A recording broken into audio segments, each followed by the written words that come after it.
What's up, what's up, what's up? I'm back. What's going on, guys? UCF Jaguar here reporting with GenJag.com, and day 7 and 8 of OTAs are in the books, and I haven't seen you guys in a little bit, haven't made a new video in a little while, so wanted to kind of drop another video as the second to last pair of OTAs are in the books, as days 9 and 10 are at the end of the week, or on Thursday and Friday. So that will basically conclude OTAs up until next week when basically the mandatory minicamp starts. So yeah, let's go ahead and discuss a little bit of Jaguar stuff. Let's get it.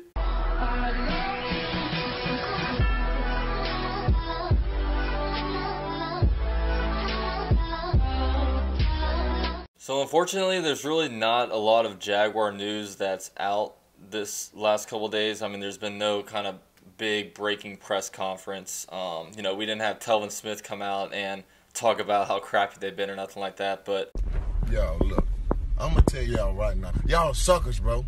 You feel me? yeah, they're basically just been working on, they're not padded up or anything, so they're basically in gym shorts and a helmet, but just basically been working more on individual drills and more technique stuff, and then when they get together as a team, just doing more situational kind of stuff, like third down, red zone, 2-minute drill, like no huddle, that kind of stuff. But the media doesn't have access to practices, so really Doug Marrone and all of them really just played down the real importance of OTAs and what they do. I mean, Doug Marrone won't even call OTAs a practice. He literally is just like, oh, you mean activity?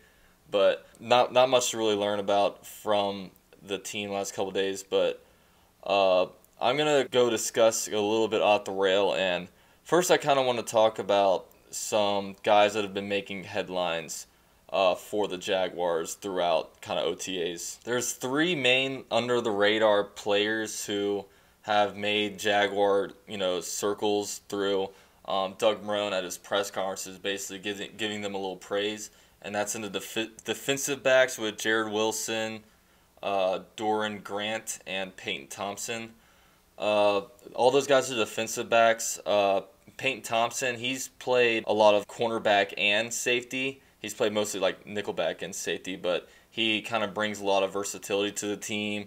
Jared Wilson is another safety who has been seeing a lot of playing time due to the fact that our 2 starting safeties and Tashawn Gibson and Barry Church have been out during the whole entire OTA period.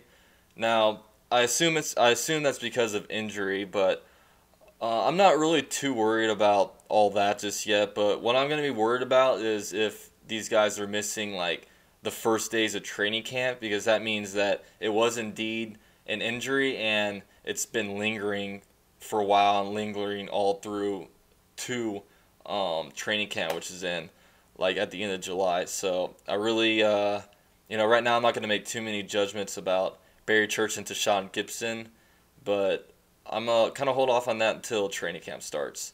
But yeah, I mean, Jared Wilson or whatever, he's been been able to have the opportunity just because our safety position is pretty thin right now behind Barry Church and Tashawn Gibson. I mean, you've had Mr. Injured Reserved and James Sample really hasn't contributed much at all, but he was a big investment. They made a 4th-round pick in him, so it's kind of stinks to see where he's gone in his career just with these lingering injuries, and he's been out during OTA, so I'm not really putting many expectations on this guy. Then just Peyton Thompson, he's been pretty solid in there. I mean, he's been contributed a lot during special teams, but he's been able to be that versatile player to plug in there when we need him to be. And to talk about Doran Grant a little bit, he's also been able to see some playing time due to injury, as Boye's missed a bunch of OTAs and Aaron Colvin's been out, so he's been able to come in there. And Doug Marrone says that he's been having a lot of pass breakups and he's really been on fire throughout OTAs after having, I guess, kind of a down first OTA practice. But yeah, he kind of praised them a little bit. These are really the main players that Doug Marrone has praised, and I think that's mainly just because he expects a certain level of play from his starting players, but when he comes in there and doesn't really have many expectations for a journeyman like Dorian Grant, who's been on like 3 different teams, and Jared Wilson and stuff like that. Like, he just doesn't, I don't think, have really high expectations for them. So when they come in there and make plays, he's like, oh, wow, that's pretty cool to see now. Now he's going to have his eye on him once training camp starts and seeing if these things that he's seeing from OTAs will be able to translate into pads once really live bullets start firing. So yeah, those are the main players I kind of wanted to highlight. The last thing I kind of want to talk about, I kind of want to talk a little bit about Doug Marrone, just because we've been able to see a lot of press conferences from him now after different OTA practices, just seeing what he's been like. And it's kind of interesting because he's actually been like really good with the media and like extremely friendly. And I think a lot of that is because when he was back on the Bills, a lot of media members were a little bit intimidated by him because he kind of saw Doug Marrone as almost like a bully, and they said it almost seemed like Doug Marrone would read a bunch of like articles that they were writing, and he was kind of putting off like a distaste toward the media, like kind of like an unfriendly vibe, and he was almost kind of a asshole to them in a way. And also he had kind of an ego when he was on the Bills, like when he brought the Bills to a winning record for the first time in who knows like how long.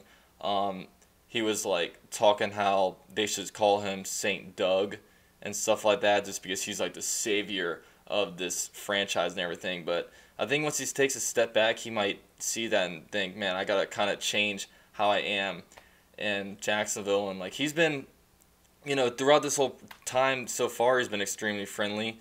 Now, he hasn't had to face the media after a loss, but I think he's kind of regained his composure, and he's been extremely friendly. He's literally was sitting there in a press conference answering questions about, he wasn't able to get to one person, so he's like, look, I can stand here all day. I'll keep talking to you guys. I mean, I think he wants to help these guys out kind of as much as possible and just not really put off that same, vibe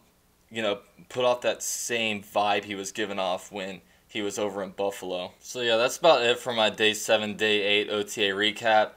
Really not much to report on, so I thought I'd kind of throw out a couple random OTA topics out there since I really haven't had time to address them in my last few videos. But I'll put up on the screen like a list of players who have missed OTAs so far.